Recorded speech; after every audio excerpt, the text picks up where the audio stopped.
Oh, wow. So much amazing insight. Thank you so much, Dee. So for those of you who are just tuning in, this is a very, very special event. 8 guest speakers spaced out over 2 hours. Why the number 8? Why are we doing this on the 8th of June? Why 8 guest speakers? Why 1 in 8? What's this all about? There are soon to be 8 billion people on the planet. The International Labour Organization estimates there are 1 billion workers, full-time employees across the globe. They also believe that there are around approximately 6,000 fatalities every single day. Every time the sun comes up and goes back down again, we lose 6,000 lives in the place of work. Those numbers are staggering, and those numbers are inexcusable. They can be changed. We can all make a difference. Advanced Safety made the point earlier last month and come out with a statement to say that we are going to aim to influence, either directly or indirectly, the 1 in 8 billion people on this planet.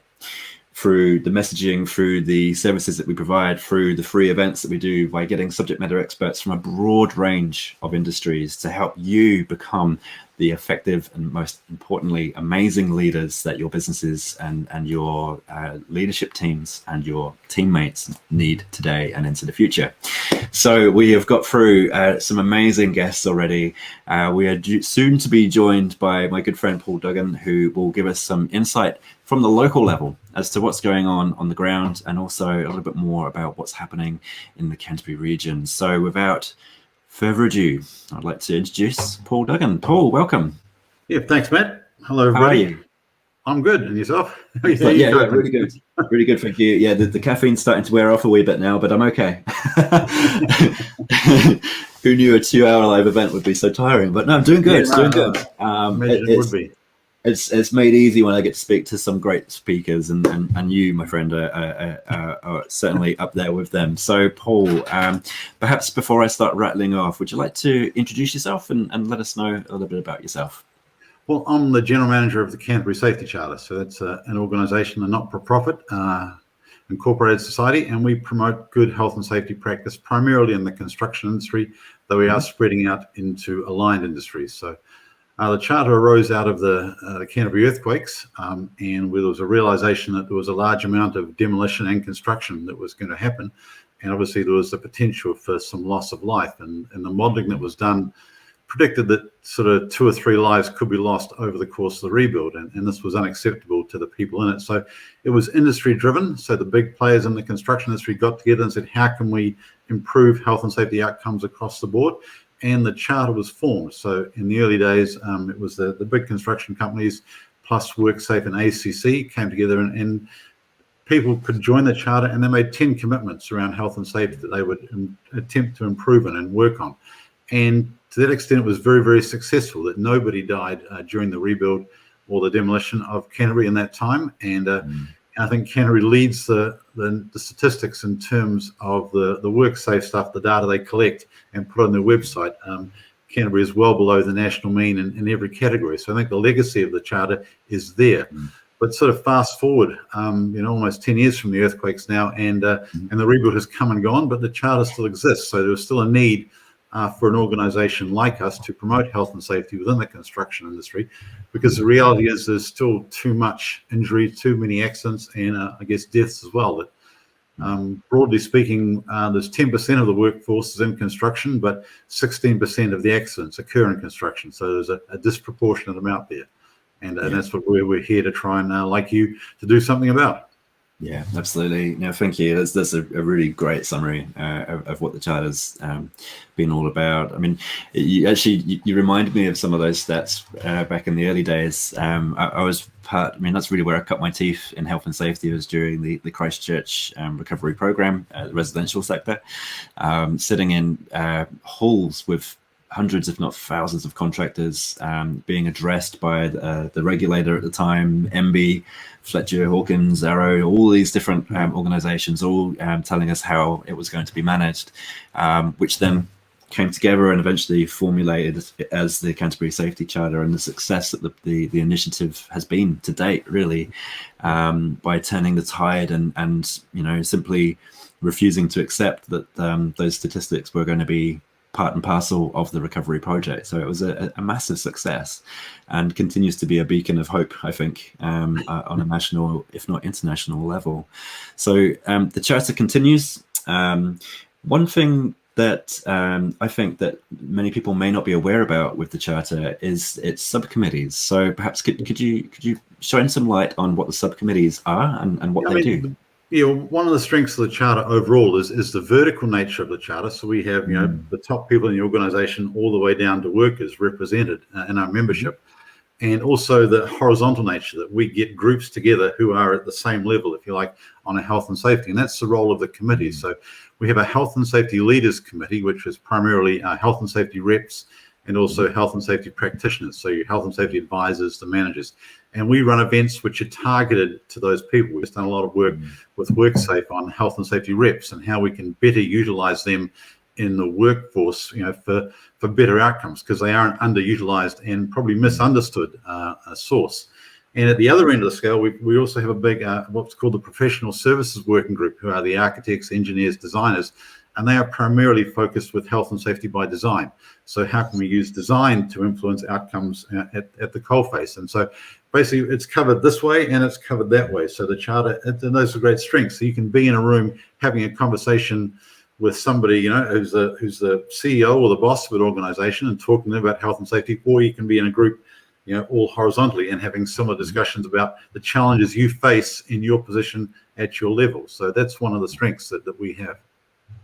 Yeah, it's amazing. It's amazing. And so you got the health and safety leaders subcommittee. Are there any other subcommittees within the charter? Just two at the moment. We would love to have a couple more. I really like to get a new to construction subcommittee going, which would be people just new to the industry, because they face very distinct challenges, I guess, from others who have been there a long time. So trying to get that together, but it's very hard. My generation is very hard to connect with the younger generation. It seems that I put out calls for people that, hey, if you're interested, come and get in touch with me, but the response has been less than over enthusiastic. So I think I've got to change and come up with a way of connecting with them via social media, rather than the old, we're all going to meet here and we're going to have a cup of coffee. We're going to discuss things. That may not be where they are at, and that's something for us as an organisation to solve.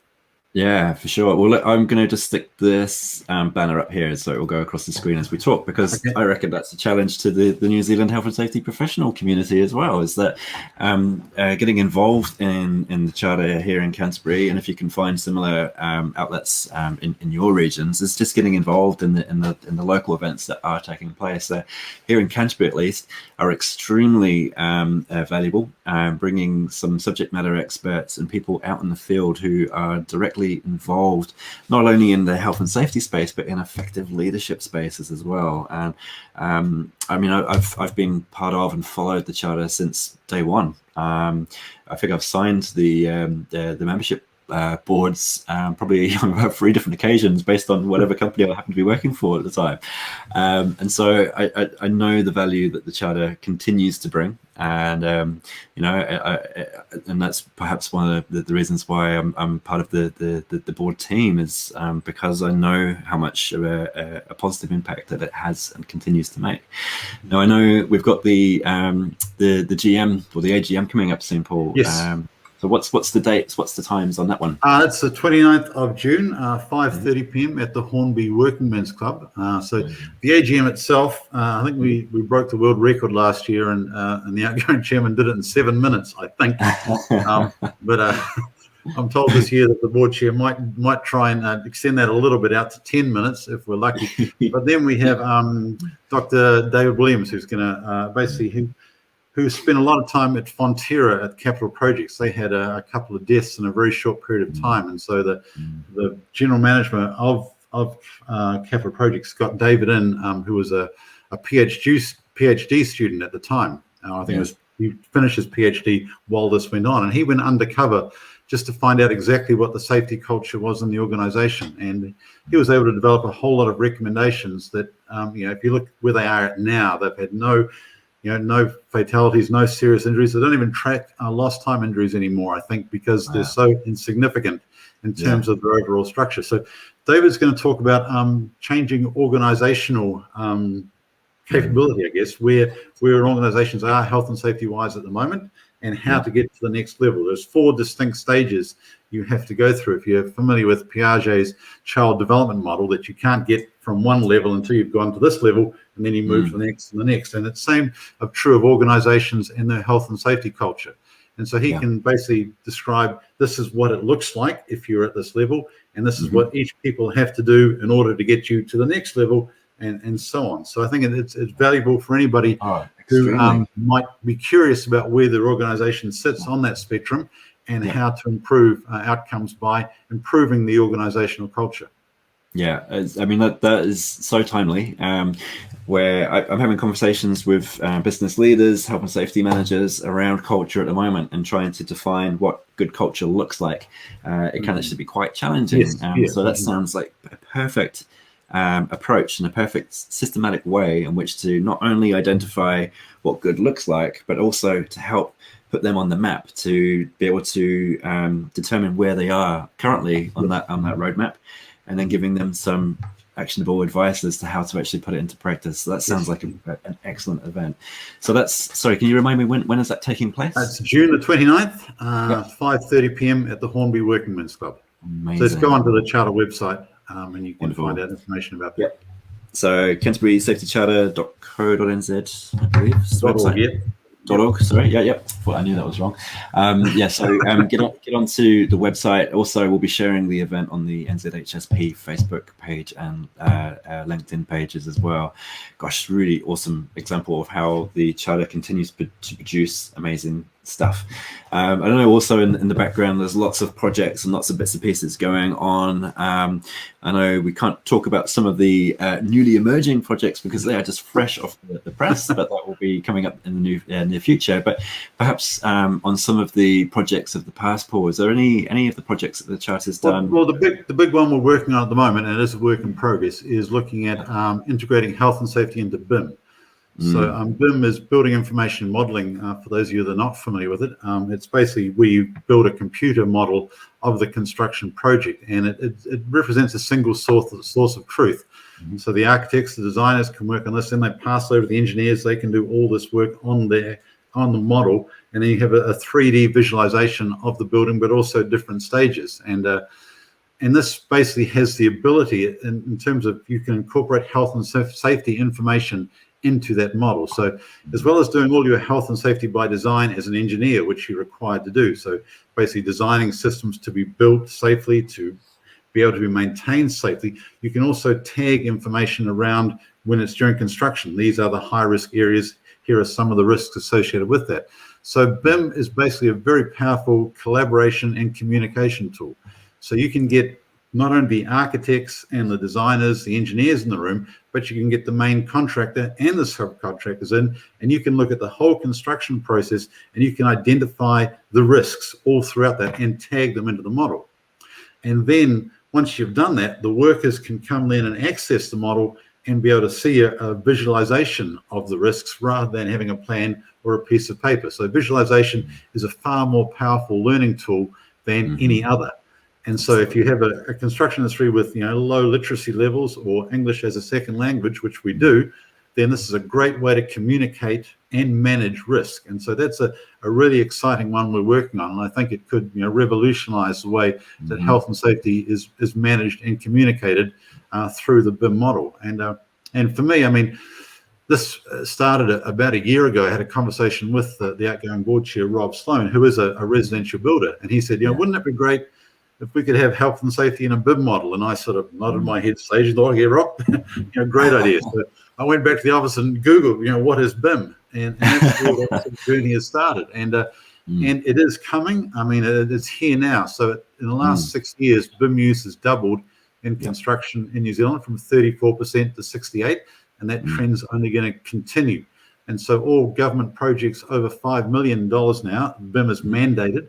But again, it's mostly been in the realm of the designers and the architects. And we want to take it out of that space and bring it over to the worker to engage with the BIM model. So that's really the crux of the project we're looking at.